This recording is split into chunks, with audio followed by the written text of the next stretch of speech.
सभी को सादर नमस्ते। आप सभी का बहुत बहुत स्वागत है हमारे प्रहरी चैनल में।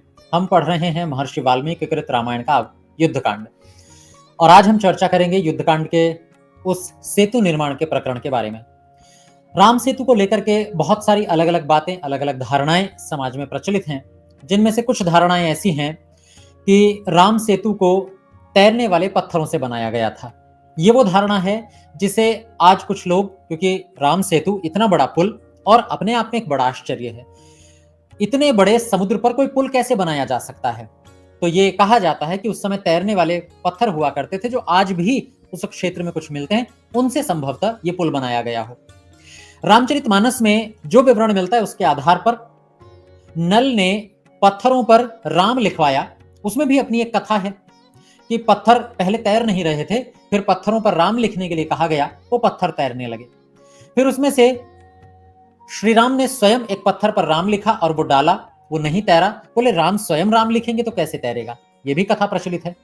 एक तीसरी कथा इसी से संबंधित और प्रचलित है, जिसके अनुसार एक गिलहरी अपनी पूंछ पर, भीगी हुई पूंछ पर रेत चिपकाकर ला रही थी और समुद्र में डाल रही थी। उसे पूछा गया कि तुम क्यों कर रही हो, इससे तो कुछ भी नहीं होगा। बोले नहीं, मैं भी अपना सहयोग इस बड़े कार्य में देना चाहती हूं। तब श्री राम ने उसके शरीर पर हाथ फिराया तो 3 उंगलियां उसके शरीर पर छप गईं, जो कि गिलहरी पर देखने को मिलती हैं। मैं ये नहीं कह रहा हूं कि वो उंगलियां इसी तरह से बनी हैं, पर एक कथा बताई जाती है। अब राम सेतु के बारे में इतनी सारी कथा प्रचलित हैं, पर वाल्मीकि रामायण जो कि राम कथा की मूल पुस्तक है, वाल्मीकि जो कि उस समय के व्यक्ति हैं, उन्होंने इस बारे में क्या लिखा है, राम सेतु को कैसे बनाया गया, किस मटेरियल से बनाया गया, कितने दिनों में बना, क्या पत्थरों पर राम लिखा गया था या नहीं लिखा गया था। ये सारी की सारी बातें हमें वाल्मीकि रामायण में जब पढ़ने को मिलती हैं तो किस तरह की बातें वहां क्या लिखा है महर्षि वाल्मीकि जी ने, तो सारी किंवदंतियों से हट करके, लोग क्या कह रहे हैं उससे हट करके, महर्षि वाल्मीकि रामायण में क्या कहते हैं उसको हम देखने का प्रयास करेंगे। और मुख्य तरीके से 2-3 बातें देखेंगे। पहला कि क्या मटेरियल, क्या सामग्री प्रयोग हुई थी। दूसरा, क्या पत्थरों पर राम लिखा गया था। आइए देखते हैं वाल्मीकि रामायण का ये जो प्रकरण आज हम पढ़ने वाले हैं। ये प्रकरण प्रारंभ होता है सर्ग संख्या 18 से, बल्कि 18 के बाद में प्रकरण यहां पर तो पूरा हो गया था, लेकिन इसके बाद ये प्रकरण प्रारंभ होता है संभवतः सर्ग संख्या 18 या 19 से ही होता है।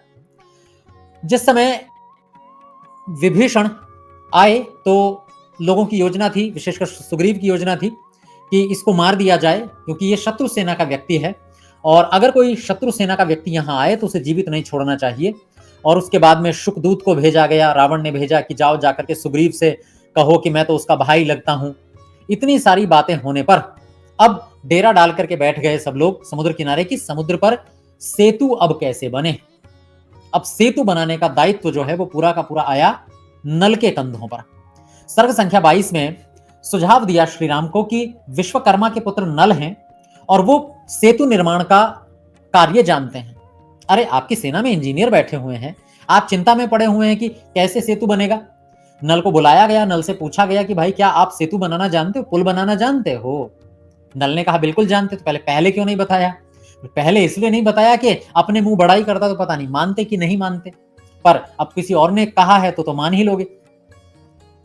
बोले मेरे पिता ने जो मुझे सिखाया है उसके आधार पर मैं ये कह सकता हूं कि हाँ, मैं समुद्र पर पुल बना सकता हूं। अहम सेतुम करिष्यामि विस्तीर्णे मकरालये पितुः सामर्थ्यम आसाद्य तत्वम आह महोदधि। यानी अपने पिता के सामर्थ्य से, अपने पिता के सिखाए हुए ज्ञान से मैं पुल बना सकता हूं। कुल मिलाकर के पुल बनाने का पूरा दायित्व नल के कंधों पर आ गया। समर्थाश्चाप्यहम सेतुम कर्तुम वै वरुणालये तस्माद अद्यैव बध्नन्तु सेतुम वानर पुंगवाः। और नल ने कहा कि क्योंकि सीता जी के बारे में विभीषण ने जो कहा है कि उन पर घोर आपत्ति आने वाली है, हो सकता है उनके साथ कोई जबरदस्ती की जाए रावण के द्वारा, तो हमें जल्दी से पार पहुंचना है। इसलिए मेरा ये मानना है, मेरा ये कहना है, अद्यैव बध्नन्तु सेतुम वानर पुंगवाः। ये वानर सेना आज ही पुल बनाने का काम शुरू कर दे। मैं बताऊंगा कैसे बनाना है, बस मुझे सहायक चाहिए। अब यहां तक तो बात स्पष्ट है कि नल ने दायित्व लिया कि मैं पुल बांधूंगा, मैं पुल बनाऊंगा, मेरा दायित्व है ये।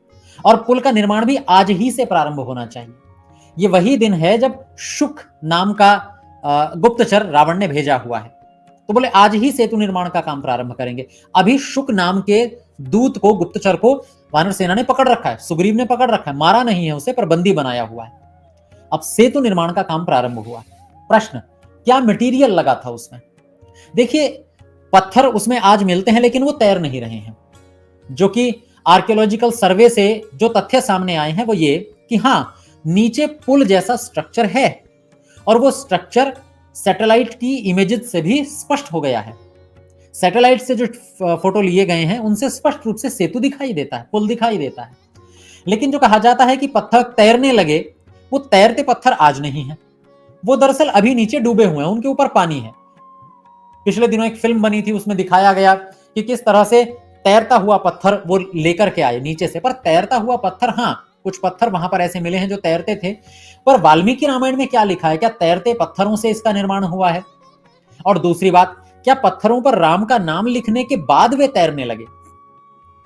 अच्छा, मान भी लिया जाए कि तैरने वाले पत्थरों से सेतु का निर्माण हुआ था, तो वो तैरने वाले पत्थर तो तैरकर दूर भी जा सकते हैं, उन्हें बांधा भी तो गया होगा। तो कुल मिलाकर पूरी मटेरियल, पूरी सामग्री हमें पता होनी चाहिए। तो आइए देखते हैं वाल्मीकि रामायण इस बारे में क्या कहती है। जैसे ही सेतु निर्माण का कार्य प्रारंभ हुआ, तो जो वानर सेना के लोग हैं वो सबसे पहले जंगलों से पेड़ तोड़कर लाने लगे। और पेड़ों के नाम भी लिखे हैं वहां पर, कौन कौन से पेड़ तोड़कर लाए गए। साल, अश्वकर्ण, धव, बांस, कुटज, अर्जुन, ताल, तिलक, नितिश, बेल, छितवन, खिले हुए कनेर, आम, अशोक, इन सबके पेड़ों को काट काट कर लाया गया, इनके तनों को लाया गया। और लिखा है इनके तनों से वे समुद्र को पाटने लगे। अब सोचिए, वाल्मीकि रामायण का जो सर्ग 22वां मैं पढ़ रहा हूं, उसके श्लोक संख्या 56 और 57 में आपको स्पष्ट लिखा मिल जाएगा कि वानर सेना पास के वन से बड़े बड़े पेड़ों के मोटे मोटे तनों को लेकर आने लगी और उससे समुद्र में पुल बनने लगा। यानी पहला मटेरियल जो लगा वो लगे तने। अच्छा, बात समझ में भी आती है कि हाँ, तने तो तैरते हैं, लकड़ी तो तैरती है और लकड़ी के तनों से पुल बनाया जा सकता है। कॉमन सी बात है, सीधी सी बात है, अगर पुल बनेगा तो लकड़ियों का ही बनेगा, लकड़ी ही तैरेगी। आगे लिखा भी और कौन कौन से पेड़, तो लिखा है इंद्रध्वज, नहीं, इंद्रध्वज पेड़ का नाम नहीं, अनार की झाड़ियां, नारियल, बहेड़े, करीर, बकुल और नीम, ये भी पेड़ लाए गए जो लिखा है। अब कौन कौन से लाए थे ये तो वानर सेना ही जान सकती है, परमेश्वर जान सकता है, पर वाल्मीकि रामायण कहती है कि इन पेड़ों को भी लाया गया। और लगता भी है कि हाँ, नारियल का पेड़ तो तैर सकता है क्योंकि हल्का होता है, अंदर से खोखला होता है कुछ। लिखा है हस्ती मात्रान महाकाया पाषाणाश्च महाबलाः पर्वतांश्च समुत्पाट्य यंत्रैः परिवहन्ति च। अब प्रश्न ये कि लकड़ियों के लट्ठों पर रथ तो नहीं चल सकते भाई, आयुध भी तो ले जाने हैं ना साथ में। ऐसे ही थोड़ी युद्ध लड़ा जाएगा कि केवल वानर सेना चली गई और युद्ध जीत गए।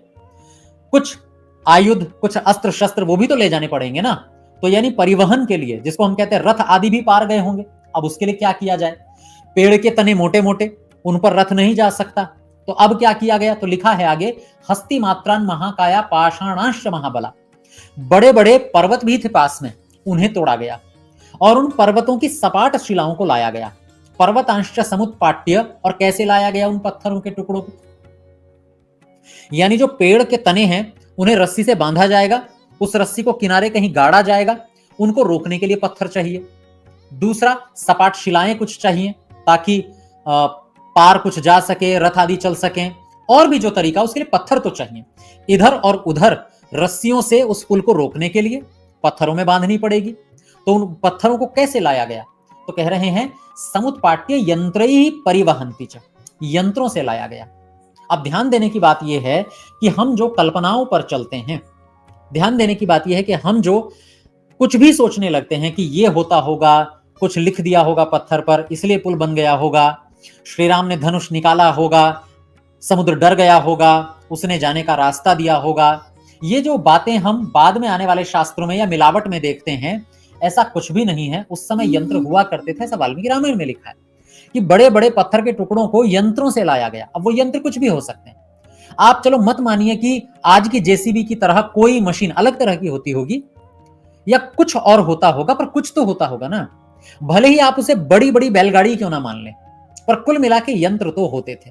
वो यंत्र कुछ भी हो सकते हैं, हमें नहीं पता, हमने नहीं देखे, पर यंत्र शब्द लिखा है।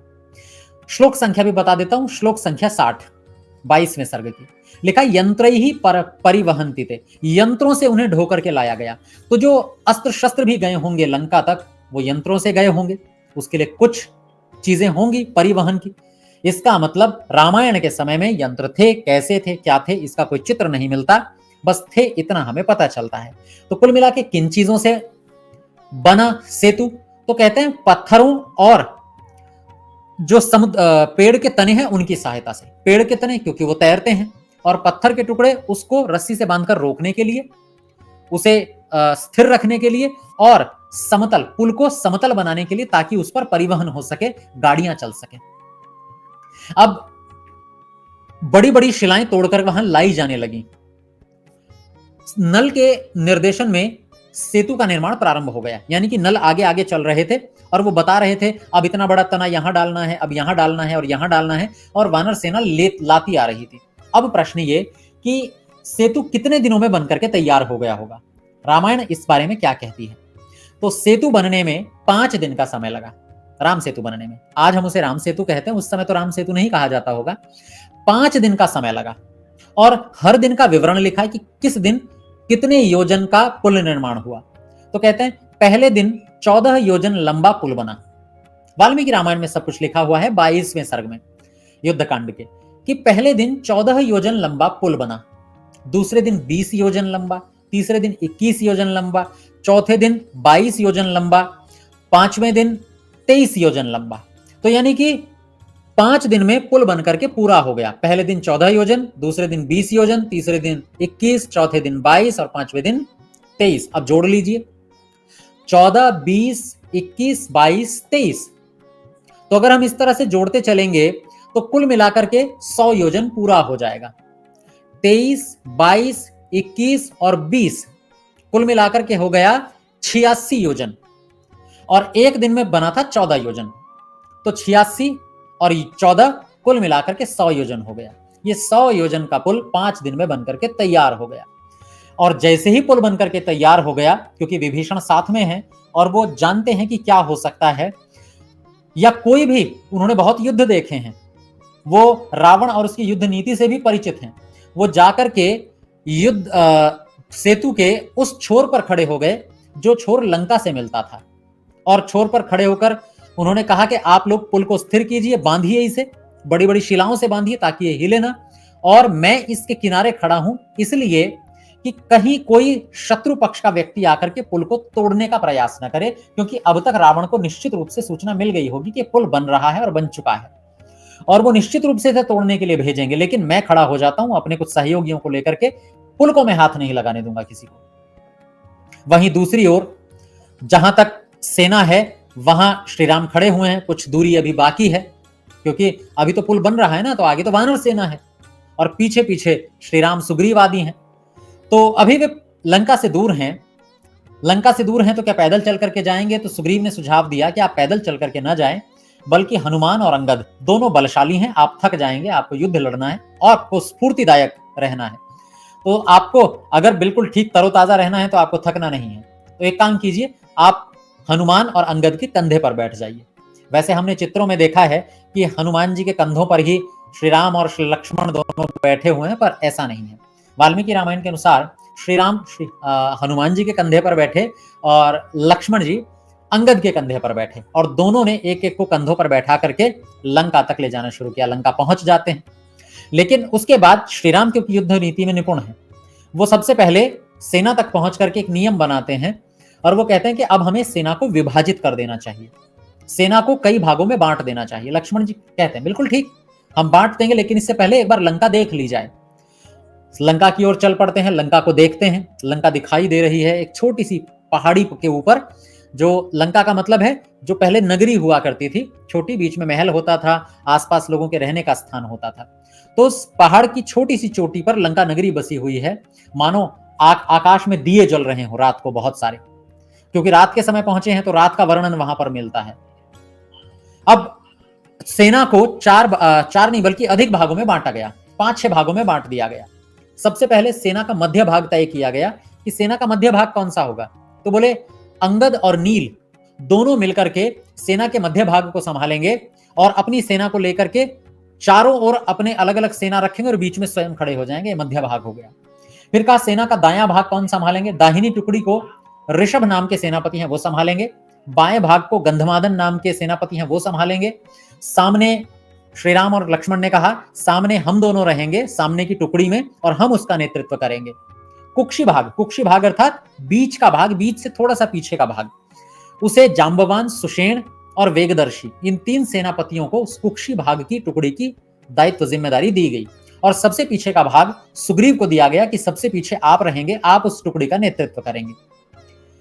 और फिर श्री राम ने सुग्रीव से कहा कि हमारे पास रावण का एक गुप्तचर कह लीजिए या फिर उसे दूत कह लीजिए, वो हमने पकड़ रखा है, उसको बंदी बनाया हुआ है, अब उसे छोड़ दिया जाए क्योंकि अब लंका में हम आ चुके हैं।